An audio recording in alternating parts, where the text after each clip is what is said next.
I woke up to screaming. My eyes flew open. The room was dark and cold. For a second, I had no idea where I was. Then I remembered Jake's house. His mother's house, actually. We'd driven back late last night. Someone was yelling downstairs. A woman's voice, sharp and angry. I sat up in bed, my heart racing. Next to me, Jake groaned and pulled the pillow over his head. Jake. I shook his shoulder. Someone's yelling. Just Mom, he mumbled into the pillow. She's probably mad about something. She'll calm down. But the yelling got louder. I heard footsteps stomping around downstairs, heard something slam. This didn't sound like someone who was going to calm down. I got out of bed and opened the bedroom door. The yelling echoed up the huge staircase. I couldn't make out the words, but the anger in them made my stomach twist. Should we go check on her? I asked Jake. He didn't answer. He'd gone back to sleep. Or was pretending to. I pulled on my robe and walked downstairs. The house was enormous, all white marble and expensive furniture and crystal chandeliers. It looked like a museum, not a place where people actually lived. My footsteps made no sound on the cold floor. Patricia stood in the front hallway. She was already dressed in a fancy cream suit, her hair perfect, her makeup done. It was barely 6 in the morning. She was on her phone, yelling at someone about a delivery or an appointment or something. When she saw me, she hung up without saying goodbye. She stared at me. Her eyes moved from my messy hair down to my old pajamas and bare feet. Her face twisted like she'd just smelled something rotten. Good morning, I said, trying to smile. Is everything okay? She didn't smile back. She didn't say good morning. She just pointed at the floor behind me. I turned around and saw muddy footprints on the white marble. Not huge ones, just a few tracks where Jake and I had walked in last night. It had been raining. We'd been tired and carrying our bags, and we'd tracked in some dirt. We were planning to clean it up this morning. Look at this, Patricia said. Her voice was quiet but somehow worse than the yelling. Look at what you did to my floor. Oh, I'm sorry. I didn't realize. We'll clean it right now. Let me just grab some. You have 10 minutes. I blinked. What? 10 minutes to clean this entire house. Every room. Make it spotless. She pulled out her phone and opened a timer. Starting now. I laughed. I actually laughed because this had to be a joke. Some weird thing rich people did to tease new family members. I waited for her to laugh too and say she was kidding. She didn't laugh. I'm not joking, Emma. You have 10 minutes to clean this house top to bottom. If you can't do it, you can pack your things and leave. We don't need lazy people in this family. My smile died.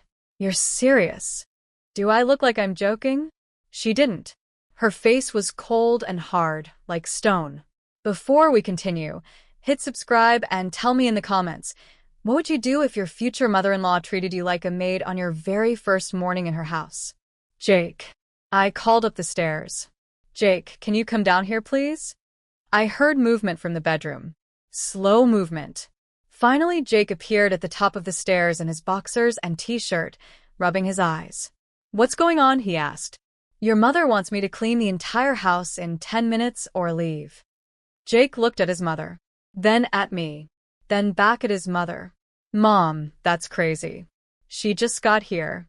We were going to clean up after breakfast. No, Patricia said firmly. She'll clean it now. This is how we do things in this family, Jacob. Every new bride has to prove she can take care of a home. My mother-in-law did it to me. I'm doing it to her. It's tradition. That's not a tradition, that's... Are you questioning me? Patricia's voice went deadly quiet. Jake's mouth snapped shut.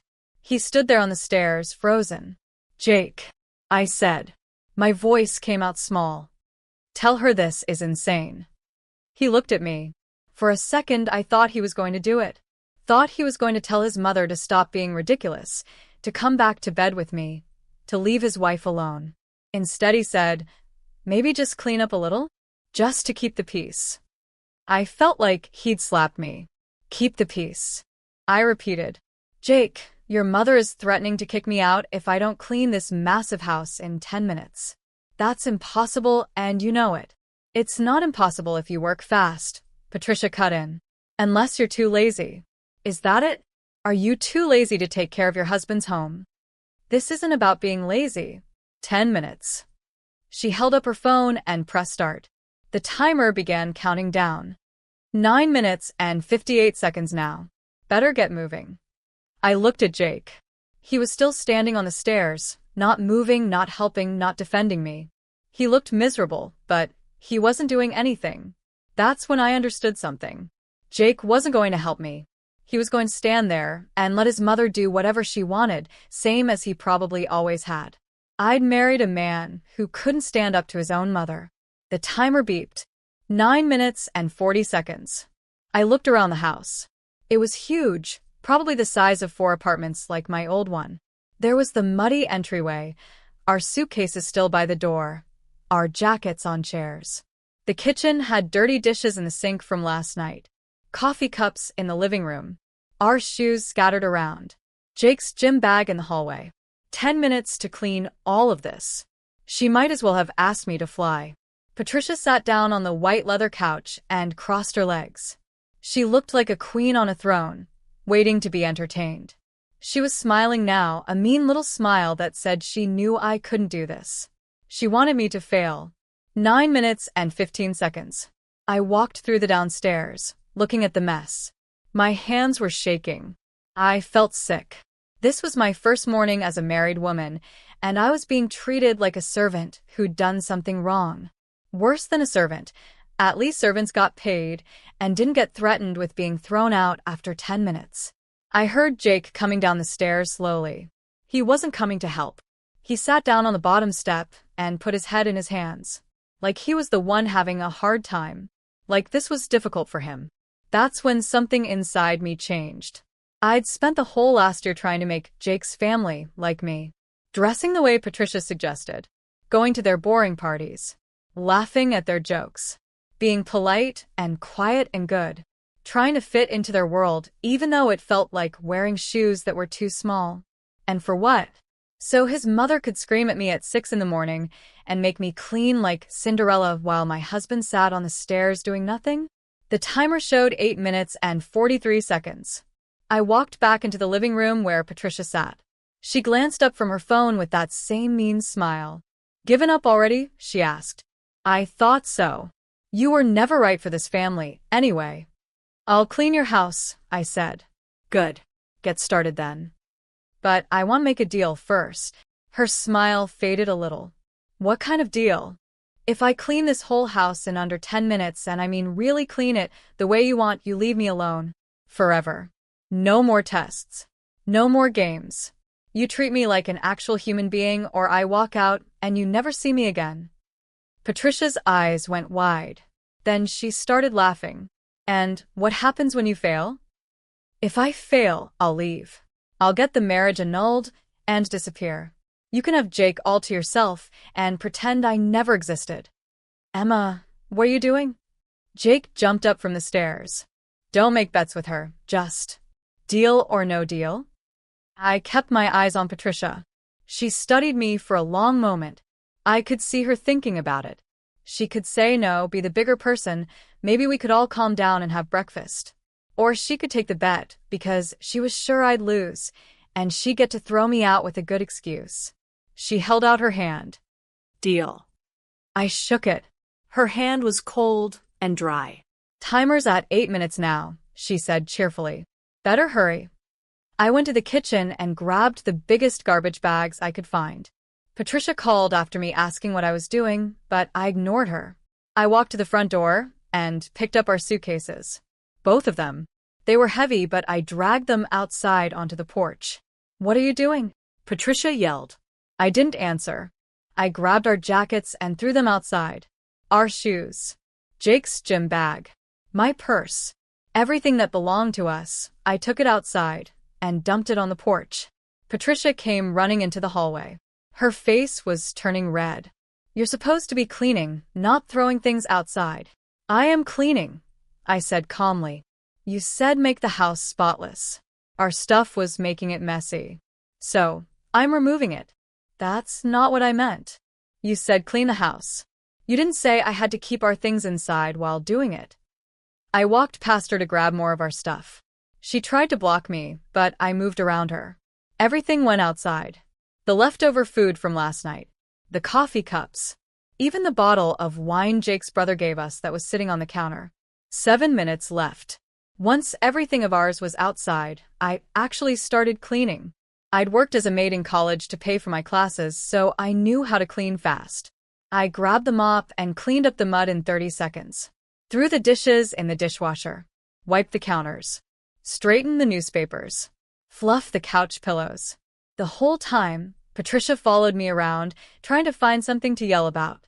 But I was doing exactly what she'd asked. Cleaning. Making it spotless. 5 minutes left on the timer. I finished with time to spare. The house looked perfect. Everything gleaming and in its place. Patricia walked through every room, running her fingers over surfaces, looking in corners, opening cabinets. She was desperate to find something wrong. Anything she could use against me. She found nothing. When she came back to the living room, she looked like she wanted to kill me. Fine, she spat out. You cleaned. Happy now? Bring your things back inside, and… No. The word came out quiet but firm. Excuse me? I won the bet. The house is clean. And now I'm leaving. I looked up at Jake, who was still on the stairs, frozen like a statue. And I'm asking Jake if he wants to come with me. Jake. Patricia whirled around to face him. Tell her she's being ridiculous. But I wasn't looking at Patricia anymore. Only at Jake. Choose, I said softly.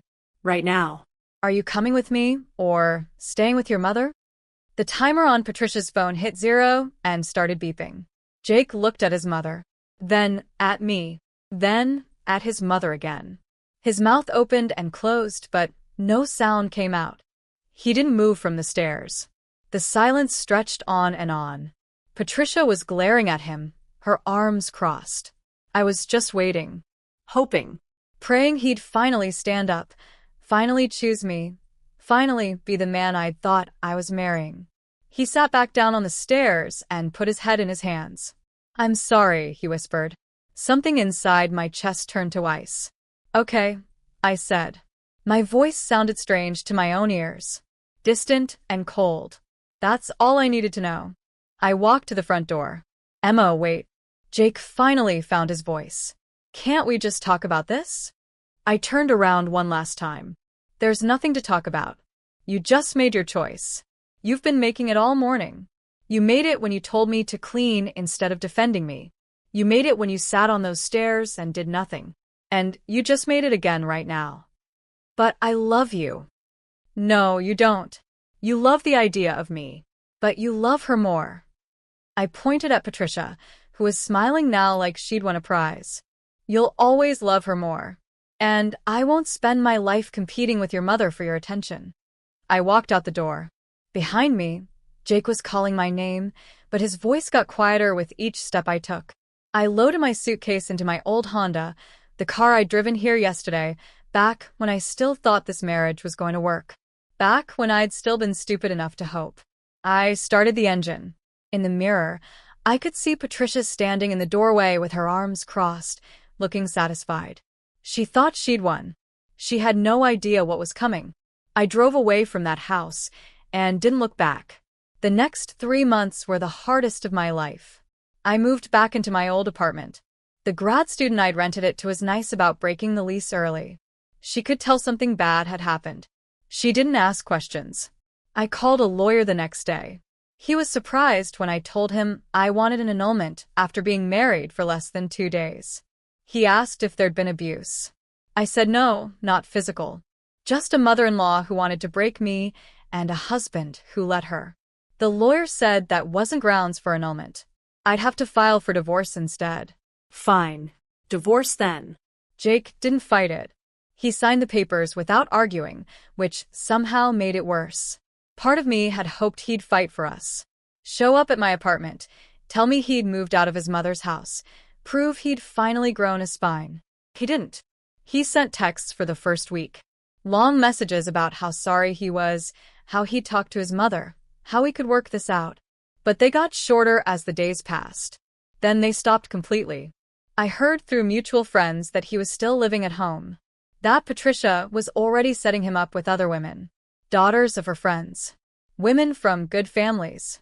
Women who knew their place. Good. He deserved whatever he got. My friends were supportive, but confused. They'd all been at our wedding just weeks ago. They'd watched us dance and kiss and promise forever. Now I was telling them it was over, and I didn't want to talk about it. Most of them stopped asking after a while. I threw myself into work. I'd been a project manager at a small tech company before the wedding. Nothing fancy, but I was good at it. My boss had been understanding about the whole marriage falling apart thing. He gave me extra projects to keep me busy. I worked late every night. Weekends too.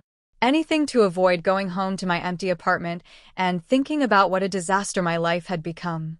At night, when I couldn't sleep, I'd replay that morning over and over, looking for signs I'd missed, wondering if I'd overreacted. Maybe I should have just cleaned the house and kept my mouth shut. Maybe I should have been more patient. Maybe. No. No maybes. Patricia had tried to break me down, and Jake had helped her do it. That's what happened. That's all that happened. I didn't regret leaving. But I did regret marrying him in the first place. 6 months after I left the Westwood mansion, something changed. I was at the grocery store just buying normal things. Bread and milk and coffee. I turned down the cereal aisle and saw her. Patricia Westwood. Standing in front of the organic granola, reading labels like it was the most important decision in the world. My first instinct was to run. Turn around and leave my cart and get out of there before she saw me. But something made me stay. Maybe curiosity. Maybe I wanted to see if she'd actually acknowledge me or pretend I didn't exist. She looked up and our eyes met. For a second, neither of us moved. Then she looked away, grabbed a box of granola, and walked past me like I was invisible. Like I was a stranger she'd never met before. And you know what? It didn't hurt. I thought it would. Thought I'd feel angry or sad or something. But I felt nothing. She was just another person in a grocery store. No power over me. No ability to make me feel small. I finished my shopping, paid, and drove home. That night, I slept better than I had in months. That's when I realized I was actually okay. Maybe even better than okay. I was free. Over the next year, my life got better in small ways. I got a promotion at work. Started making more money. Moved to a nicer apartment with big windows and a balcony. Bought furniture that was actually new instead of from thrift stores. Started going to the gym again. Made new friends through a book club. I went on dates sometimes. Nothing serious. Just dinners and movies with nice enough guys who didn't have overbearing mothers or spines made of jelly. None of them turned into relationships, but that was okay. I wasn't ready for it seriously, anyway. I learned to cook. Really cook, not just heating up frozen dinners. I tried new recipes every week. Some were disasters, but some were actually good. I invited friends over for dinner parties. We'd drink wine and laugh and stay up too late talking about nothing important. I traveled. Just small trips at first, weekend drives to nearby cities. Then bigger ones. I flew to Seattle, San Francisco, and Denver. Places I'd always wanted to see, but never had time for. I took pictures and ate local food and didn't have to check with anyone about what I wanted to do. Life wasn't perfect. Some days were hard. Some nights I still felt lonely. But it was my life. Mine alone. Nobody tells me what to do or who to be or how to act. 2 years after that morning at the Westwood mansion, I barely thought about it anymore. Jake was just someone I used to know. Patricia was a bad memory that had faded like an old bruise. The whole thing felt like it had happened to someone else. I was sitting in my favorite coffee shop when my phone buzzed. A message on Facebook from someone I hadn't heard from in forever. It was Jake. My stomach dropped. I almost deleted it without reading. But curiosity won. The message was long. Too long. He said he'd been thinking about me. That he was sorry for how everything went down. That I'd been right about everything. He should have stood up for me. Should have chosen me. He'd been a coward, and he knew it now. He said his life had gotten worse after I left. His mother had gotten more controlling, not less. She'd driven away 3 different girlfriends in 2 years. She made him quit a job he loved because it wasn't prestigious enough. She controlled his money, his schedule, his entire life. He said he finally moved out 6 months ago, got his own place across town, started therapy, cut contact with his mother almost completely. He said he hoped I was happy, that I deserved to be happy. And he was sorry he couldn't be the man I needed him to be. I read the message 3 times. Then I typed back, "I hope you find your happiness too." That was it. No anger. No long explanation of how much he'd hurt me. No listing of all the ways he'd failed me. Just a simple wish that he'd figure his life out. I meant it too. Because here's what I'd learned. Holding on to anger is like drinking poison and expecting the other person to die. Jake and Patricia had taken up enough space in my head. Enough of my time. Enough of my life. I was done giving them any more. I finished my coffee, closed Facebook, and opened my laptop. I had work to do, places to go, a life to live, a good life, a free life. The best revenge, I discovered, wasn't making them suffer. It was being genuinely happy without them. 5 years after the 10-minute ultimatum, I got a wedding invitation in the mail. I almost threw it away without opening it. The envelope was fancy, thick cream paper with gold lettering. The kind of invitation that cost more than most people's monthly rent. When I saw the return address, I understood why. The Westwood estate. Jake was getting married again. I stood in my kitchen, my beautiful kitchen in my beautiful apartment that I paid for with my own money from my own career, and stared at that invitation. Part of me wanted to burn it. Part of me wanted to laugh at the audacity of him inviting me. Part of me was just curious. That last part won. The wedding was in 3 weeks. Black tie. Reception at the estate. I flipped through my closet and found a dress that was nice enough. Navy blue and simple but elegant. I'd bought it for a work event and barely worn it. I RSVP'd yes. My best friend Rachel thought I was insane. She came over the night before the wedding and tried one last time to talk me out of going. "Why would you do this to yourself?" she asked, drinking wine on my couch. "You're finally over him. Why walk back into that nightmare?" "I'm not walking into anything," I said. "I'm just curious. I want to see what kind of woman Patricia finally approved of. I want to see if Jake's any different. That's all." That's not all, and you know it. Maybe she was right. Maybe I wanted them to see me too. See that I was fine. Better than fine. That their attempt to break me had failed completely. The wedding was exactly what I expected. Fancy and cold and perfect. Everything in its place, including the guests. Everyone looked expensive and bored, like they'd been to 1,000 of these things and couldn't tell one from another. The bride was pretty in a generic way. Blonde and thin, and wearing a dress that probably cost more than a car. She smiled a lot, but her eyes looked tired. During the ceremony, I watched Jake watching her. He looked the same as he had 5 years ago. Maybe a little older. But same nervous energy. Same need to please. Same emptiness behind his eyes. At the reception, I stayed in the back. Didn't talk to anyone. Just watched. Patricia was there, of course, holding court with other rich women, laughing too loud, drinking too much champagne. She looked older now. More lines around her mouth and eyes. Her makeup couldn't quite hide how tired she looked. She didn't see me. Or if she did, she pretended not to. But Jake saw me. During the dancing, while he was spinning his new wife around the floor, his eyes found mine across the room. He stopped moving for just a second. His wife said something and tugged on his arm. He smiled down at her and kept dancing, but he kept glancing back at me. I didn't look away. I just raised my glass to him.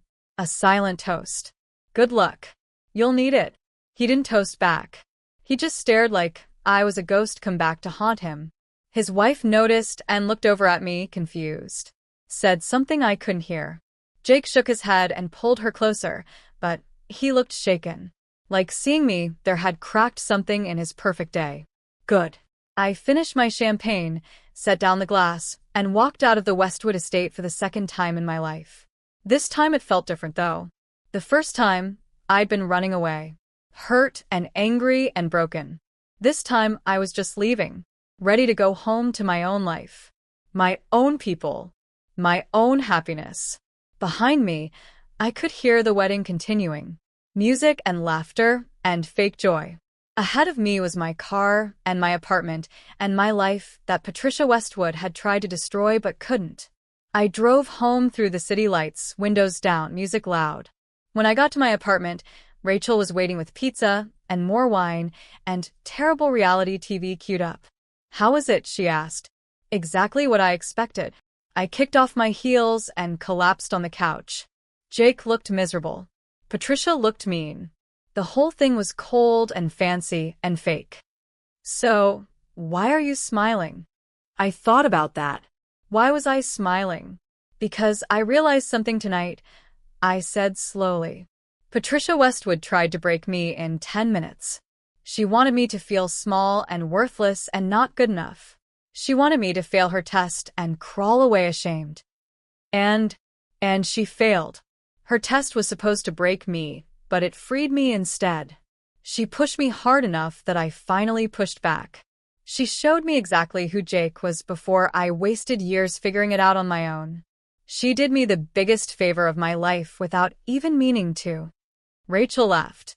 "So you're thanking her?" No. "I'm just done thinking about her." I grabbed a slice of pizza.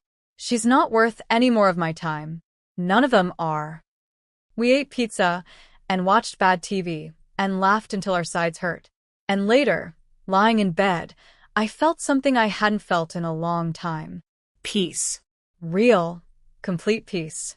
The kind that comes from finally, truly letting go. And if you like this story, give it a like, share your thoughts in the comments, and subscribe for more shocking tales. Click the box on the left. Your next adventure is waiting.